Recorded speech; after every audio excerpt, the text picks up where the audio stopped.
When a person gives a drash, when they share a sermon, we often use another word to refer to that, and that is the word Devar Torah.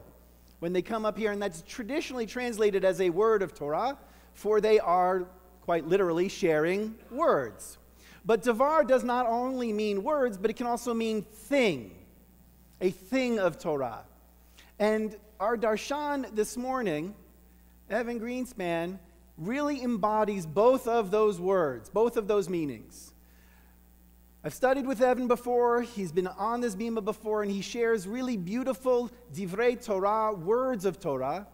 But something that you got a little taste of this morning is he also does a lot of divrei Torah in terms of Torah things. So he reads Torah, leads services, blows shofar. And in this sense, Evan, in so many ways, not only in terms of the qualities he possesses, but the actions upon which he acts and the deeds that he does, really is an embodiment of the word Devar Torah. It's a pleasure to be able to share the bima with him this morning.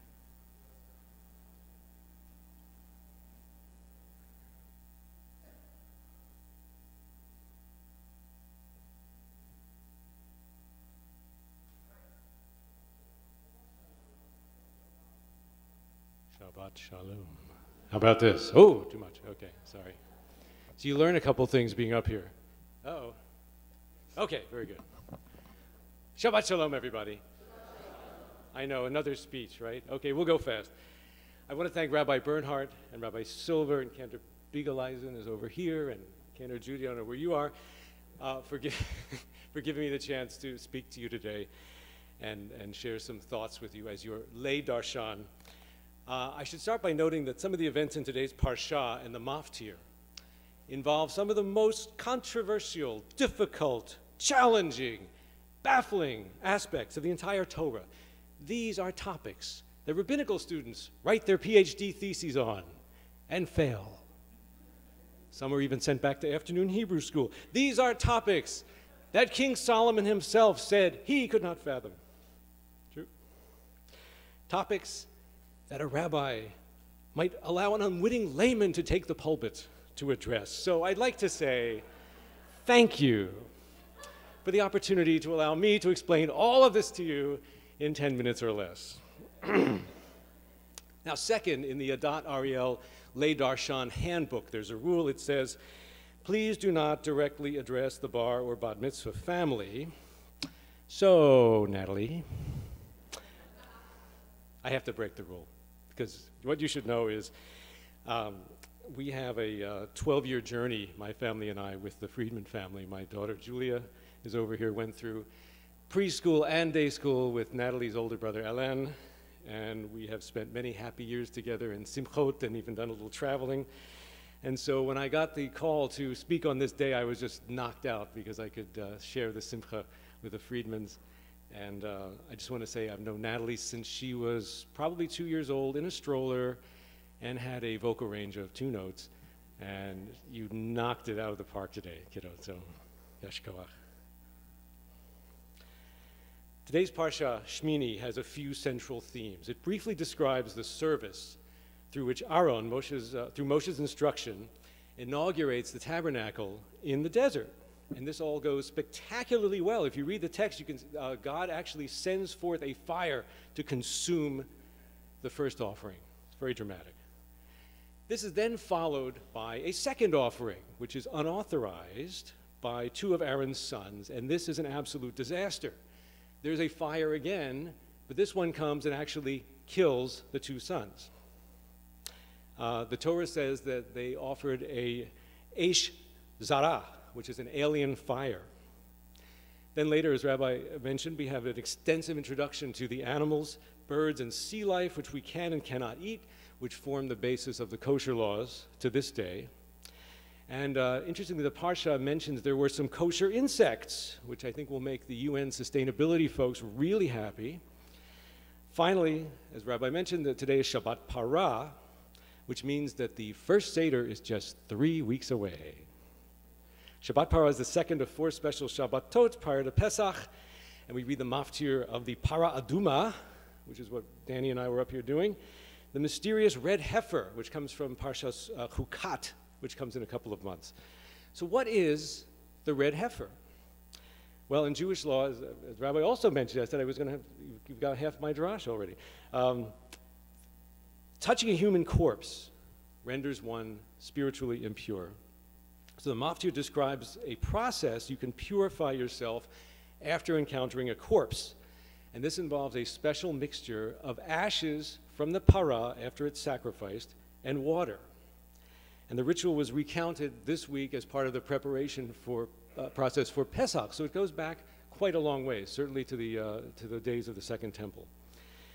Why is this red heifer ritual considered so mysterious? Well, first because it's a red heifer. And for those who didn't study animal husbandry, a heifer is a female bovine, a cow, which has not yet given birth. But also the Torah explains that the act of creating this ritually purifying mixture actually contaminates the person who prepares it. This is the paradox that King Solomon said when he could not fathom this ritual. So now you're probably asking, what does all of this have to do with me in 2014 in America? You may be thinking about lunch now. You may be thinking about your March Madness tiers and brackets. And you're not alone. In 21st century America, especially here in LA, we are pretty much expected to be doing or thinking at least two things at once. We drive and talk on the phone, Claudia. We tap out emails at work during meetings, Danny. Or maybe we text and drive and talk on the phone at the same time, me, I admit it, and I'll stop. In fact, a major university recently hosted a medical symposium for doctors in which they talked about how to maintain eye contact and be polite while texting. I'm listening. It's for real. I'm going to go out on a limb and posit that while multitasking may be a fact of our 21st century daily life, you cannot multitask holiness. Holiness, it sounds so archaic. Do we need holiness? Do we have holiness in our day-to-day lives? Let's go back to the story of the Exodus, Yetziat Mitzrayim. The redemption of Israel had a specific purpose. God and Moses, yes, championed our freedom, but not because we simply deserved freedom. Israel was freed for a purpose. We were freed to literally change human history, to demonstrate that the power of the human spirit with a divine purpose could overcome the mightiest military and economic power on earth. It's interesting to note that the founding fathers of the United States actually referenced this notion during the debates when they were writing the Declaration of Independence. From Great Britain, sorry, Rabbi, Ben Franklin even referred to King George III as Pharaoh. They understood that linking the nation's destiny to divine rights was the only way to challenge King George's claim to moral authority, and they were able to frame him as this human ruler who didn't have divine authority, and they were acting on divine laws that superseded human authority. And as we know, at Pesach and Hanukkah, Purim, we recall how our divine mission eventually outlasted the mightiest adversaries, and allowing us to be here right now struggling with the same text that challenged the prophets 2,500 years ago and commentators throughout millennia. Here's the key. Today's parsha concludes in verse 44. It says, Ki ani Adoshem Elohechem v'tkadashem v'hitem ki kadosh. For I am Hashem, your God. You will sanctify yourselves, and you will be holy, for I am holy. We are meant to find holiness not just in a sanctuary. We seek holiness in our everyday experiences by harnessing our appetites in pursuit of a higher purpose. What's the formula for so many of our brachot? Asher Kiddishanu b'mitzvotav, who has sanctified us by making us holy with his mitzvot. So in this way, we can bring holiness into everyday activities like washing our hands, having a meal, as well as lighting Shabbat candles or donning a talit. We can elevate these experiences and thus connect ourselves to our history and our Creator and something greater than ourselves. So holiness is paramount to Hashem's agenda for us, and it would follow that being holy requires our full, undivided, non-texting attention. But would God really strike down the two sons of Aaron, Nadav and Avihu, because they messed up the sacrifice? They made up their own version? They did it at the wrong time? It doesn't seem like they did anything really wrong to deserve to be struck down. And it's also clear in the text this was not a metaphorical death. They talk about carrying out their bodies. They were really killed. Further, the commentators say, how could this fate, this horrible fate, befall two sons of Aharon HaKohen? They were the heirs to the nation. They were very, very important guys. Boom!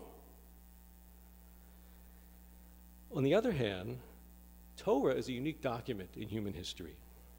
There's no other religious system on earth that has a 3,500-year lifespan, and indeed, this is the essence of our covenant with God. If we keep his mitzvot, he will look after us. This, by the way, is not the case with the polytheistic laws of yore and the secular laws we have now. Any lawyers here will tell you interpretation of secular laws can be corrupted by money, politics, special interests, activist jurors. Sometimes even unwanted laws are repealed. And interestingly, in Egypt, did a little research on this. You know, every time they changed pharaohs, they reordered the gods. There were like 50 gods in ancient Egypt. So every time there's a new pharaoh, he decided which god was going to be sort of the head god, suiting his own whims. This is why Torah was revolutionary, because it's from Hashem. Hashem, by the way, means the name. Sometimes we say God. We refer to Hashem because the actual name of God, as you know, is those four letters, Yud, He, Vav, He, which we do not know how to pronounce. They were only pronounced by the Kohen Gadol in the tabernacle. We do not know how to pronounce them, so we say Hashem, which is the name. Yud, He, Vav, He is a contraction of Yehiye, Haya, V'hoveh. Was, is, will be. So our concept of God is basically the entity that transcends time.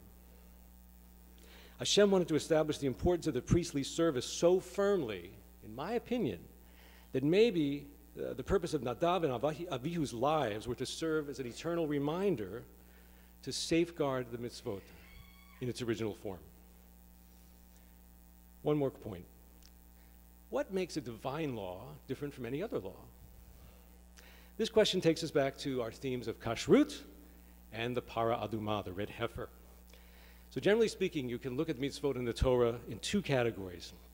The logical ones are called mishpatim, which means laws or judgments. And then we have these irrational ones, which we call chukim, which means decrees. So a mishpatim or mitzvot would be a commandment to give charity, or a commandment to not commit murder. These are fairly logical. We could probably come up with these on our own, even if God hadn't commanded us. Chukim are really different. They are irrational. They're illogical. Why must a kosher animal have a split hoof and chew cud, thus making pigs treif? Pigs have split hooves, but they don't chew cud. Why does a kosher fish have to have fins and scales? So that makes sharks and catfish unkosher. Well, I've heard things like kashrut is simply an outdated health code. I've also been asked if kosher meat is simply meat that's been blessed by the rabbi, which it's not. Kosher meat is I grew up in the meat business, actually. And it's a very, very particular process. We can only use certain parts of the animal. All the blood has to be removed. That's what makes kosher meat kosher and why it's more expensive, because it takes a lot more time to process it. So in keeping with the Shemini theme, in a word, kashrut is one of our expressions of holiness. The Jewish people distinguish themselves not only by mitzvot, but in only eating certain things to sustain us to perform mitzvot. And some of the commentators talk about the fact that if you don't eat kosher, you are not as inclined to follow mitzvot. This leaves us with what they call the ultimate chok, the ultimate decree that really defies logic, and that is the red heifer. Why mix ashes and water to purify a person who handled a corpse, and in mixing it, it makes you impure, but then you become pure? And why, again, only a red heifer, which are extremely rare? Well, I'm not King Solomon, but I'll leave you with this. Everyday life has this tendency, as we know, to chip away at us. We have family demands, we have work demands, we have school demands. Even getting around LA can really make us forget our divine spark. And we have this charge to seek holiness in our lives. The Torah understood this, that to maintain our focus on holiness, we needed ways to recharge our spiritual batteries. We can no longer perform the parah ritual because we don't have a holy temple and we don't have a Kohen Gadol. But perhaps encountering the parah in our hearts and our minds can still lead us to that intended spiritual result, to revive us emotionally, to inspire us, to renew in our minds and our hearts and our bodies. You know, at Pesach, we eat matzah, and there's lots of discussion about not eating leavening. Leavening is puffed up. So by eating matzah, we give up that puffed up part of ourselves, and we literally change our bodies by eating matzah for 8 days. And Nisan is a new year. Nisan is the first month. That's another drash. Why is Nisan the first month, but Rosh Hashanah is in the fall? But it is the first month of the Jewish calendar. So I'll leave you with this. I think the challenge for us, for Natalie, for Alan, for Julia, is to keep ourselves from multitasking our mitzvot, from texting at the dinner table or letting our technology creep into every corner of our lives. May 2014 herald the return of a technology-free Seder. You know, there was a Twitter Seder. You know about this? The Twitter Seder? It's 140 characters or less. It's blood, frogs, dayenu, I think is that's right. But that we actually put this aside and immerse ourselves in the mitzvah and have that spiritual rebirth. That's the essence of Pesach in this season. I wish you all a Shabbat Shalom. Shabbat Shalom. Non-multitasking Shabbat and Pesach. Shabbat Shalom. Thank you. Shabbat Shalom.